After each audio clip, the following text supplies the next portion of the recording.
Kung i-insist ninyo, once again po, gawa na lang po kayo ng sariling brand, gawa na lang po kayo ng sariling kumpanya, gawa po kayo ng sariling live selling, gawa po kayo ng sariling produkto. Para lahat po ng mga gusto ninyo, masunod ninyo sa sarili ninyong negosyo. Kasi kami po may sistema kami. Ano po, may sistema kaming sinusunod. Organized po ang Velvet Box.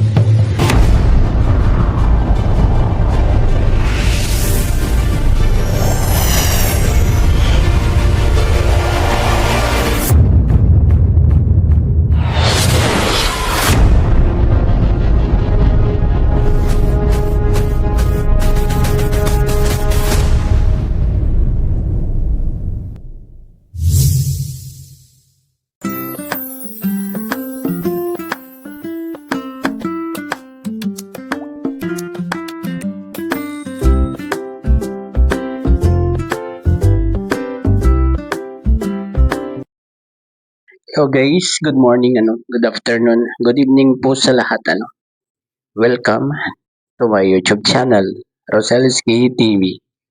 At andito po tayo, para talakayin ang isang concern ni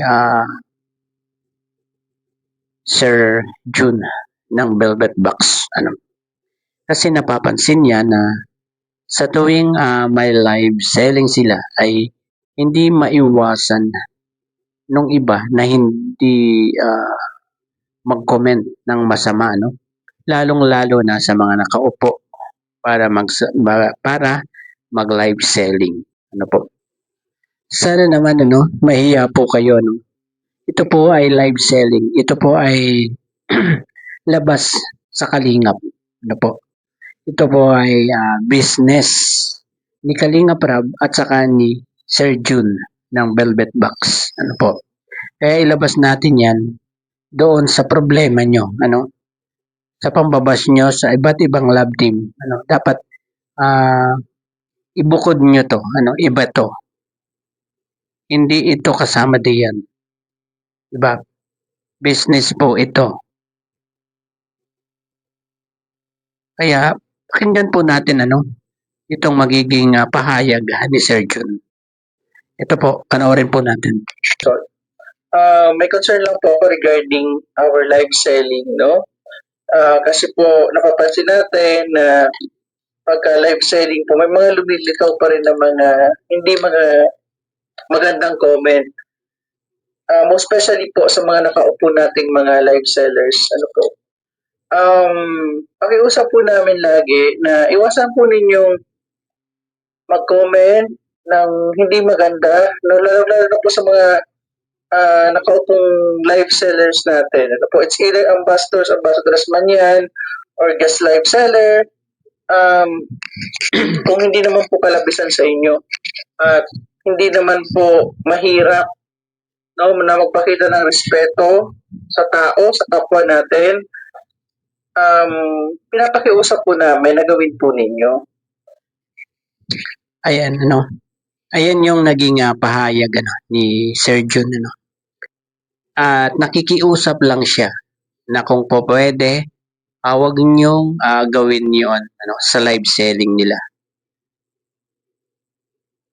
Lumalabas kasi po na ang ibang toxic na viewers ay parang nagde-demand pa sila, At may masasamang nasasabi sa mga nakaupo para mag-live selling. Kaya ang pakiusap ni Sir John ay kung may hiya naman kayo, dapat mahiya naman po kayo. Kasi live selling po yan, hindi po yan parte ng mga community na nag-aaway-away. Kung anumang community yan.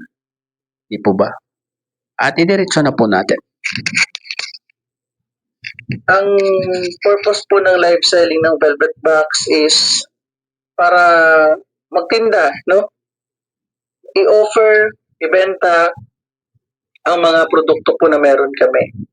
So, sa negosyo po kasi hindi maganda na makita na kumbaga ang dami pong mga bad comments. Kahit po siguro sabihin natin hindi mismo sa produkto, sa negosyo po hindi maganda yung may makikita po yung mga tao na mga ganon, may mga bagayan, may mga tawag dito, o kaya nagde-demand sa amin kung sino yung isasalang, sino yung uupo sa harapan, sino yung...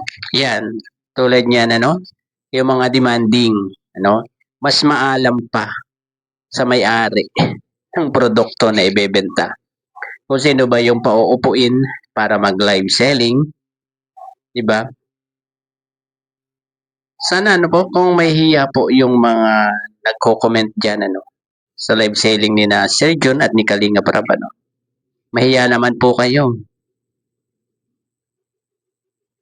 Dapat ang ginagawa nyo, mag-mind po kayo, para may silbi naman kayo, sa live selling. At kung nanonood lang naman po kayo, ay tumahimik na lang po kayo, manood na lang po kayo. Uupo sa likod, kung sino yung dapat naming i-schedule sa pag-live namin. Diyos ko naman, pati ba naman yung i-schedule para mag-live, pakikialaman nyo, pambihira tong mga toxic na fans Saan ba galang itong mga to? At kanino nga parte galing itong mga toxic na nagde-demand sa may-ari ng Velvet Box? Iwasan po natin yun, lalo na po pag hindi naman po tayo minor, Kumbaga, nakikinood lang tayo, tingin lang tayo ng mga posts. Wala naman po tayong ambag sa negosyo. Ako sinasabi ko po ito kasi negosyante ako. Yan. Guys, ito ay isang real talk sa inyo. Mga nagko-comment ng hindi magaganda, mga demanding, diyan. Ito, real talk ito ni Sir John para sa inyo. Okay po. Pag wala pong ambag sa business, hindi naman po bumibili. Okay lang po sana kung nanonood lang, Tapos tahimik lang or kaya positive vibes lang lagi, Pero yung hindi naman po nagmamind, walang ambag sa Velvet Box, pakiusap ko lang po. Pigilan po ninyo yung mga pananalita through comment section na hindi maganda. Kasi katulad ng sinasabi ko po sa inyo, ang Velvet Box po ay para sa lahat. So, kumbaga, yung iba pong mga dumadalaw sa page namin, hindi naman po familiar, Kung ano po yung issue na meron kayo. So, ano na lang po yung impression sa kumpanya namin nila Kalinga Prab? Ano na lang ayun kung ano man yung problema sa bawat community ilabas nyo po ilabas nyo ang Velvet Box dyan po. Hindi po yan kasali sa bawat community. Maging community man yan ng EDSI, maging community man yan ng Mikris or ng Jumcar. Po? Kung yung away-away nyo ng bawat community, doon lang kayo, Pero pagdating dito sa business, ibang usapan na po ito, guys. Ibang usapan na po ito. Business po ito. Hindi ito kabilang sa community ng meron kayo. Yung mga away-away ninyo, yung mga pagpuna-puna nyo, ilabas nyo ang Velvet Box. Po? Lalong-lalo na kapag nag-live selling, dapat behave lang po ang lahat ng viewers. Hindi naman po siguro mahirap unawain itong sinasabi ni Sir John Nasa sa tao na lang po 'yan kung paano nyo uunawain. Po?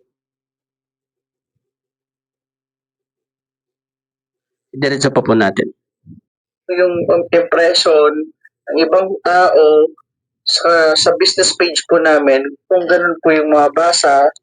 Yes, dapat hindi masira ang imahe ng Facebook page ng Velvet Box. Kasi nga naman kung laging nag-aaway-away diyan, may nag-aaway ang mga viewers diyan, masamang tingnan para sa negosyo. Ano po? Ano na lang ang sasabihin ng mga bagong miners kung nakikita nila na awayan ang nakikita nila diyan sa comment section. Diba? Most especially sa live selling namin. So kanina po ang dami ng mga negative comments. Nakaka-degrade din po yun sa pagkatao ng isa. Regardless kung sino yung nakasalang dito. So, once again po, matuto po tayong rumispeto. Yung pong respeto, madali lang po yung ibigay sa kapwa natin. Kung gusto po natin ng irespeto natin or irespeto kayo ng iba, at kung ano po yung gusto ninyong gawin din ng iba sa inyo, ganun din po sana yung gawin natin sa ibang tao. Yes. Lalong-lalo na po kung wala naman po tayong partisipasyon or contribution, most especially po, specifically sa brand po namin, sa kumpanya namin. Ayun, malinaw po yan, mga toxic na fans, mga toxic na viewers, Kung wala naman kayong ambag, tumahimik na lang po kayo, Huwag na kayong manggulo, huwag na kayong kung ano-ano pang sinasabi, sa comment section kapag nagla-live selling. Ano po? Siguro maliwanag na po yan, yung sinabi ni Sergio na yan, At sana unawain ninyo ng mabuti, mga toxic, Hindi po ito kabilang sa mga community na nag-aaway-away.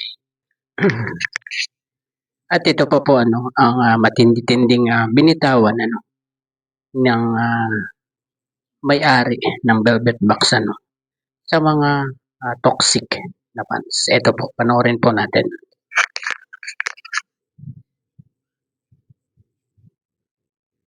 Kayo mismo, kung ano po yung lumalabas sa bibig ninyo, nagre-reflect po yan sa pagkatao ninyo, sa buong pagkatao ninyo. So, ganun lang po. Pakiusap ko lamang po sa mga susunod na live selling kasi nakita po ninyo, may mga line up po. Igalang po ninyo yung schedule na binibigay po namin para sa mga ambassadors, ambassadress, and guest live seller. Igalang po ninyo yung owners. Kami po bilang may-ari ng kumpanya. Igalang po ninyo yan. Iwasan po ninyo mag-demand na mag-demand o kaya naman kung sino yung gusto ninyo. Kasi lahat naman po nakikita ninyo, pinagbibigyan po. Pero yung gusto po ninyo, kung i-insist ninyo, once again po, gawa na lang po kayo ng sariling brand, gawa na lang po kayo ng sariling kumpanya, gawa po kayo ng sariling live selling, gawa po kayo ng sariling produkto. Para lahat po ng mga gusto ninyo, masunod ninyo sa sarili ninyong negosyo.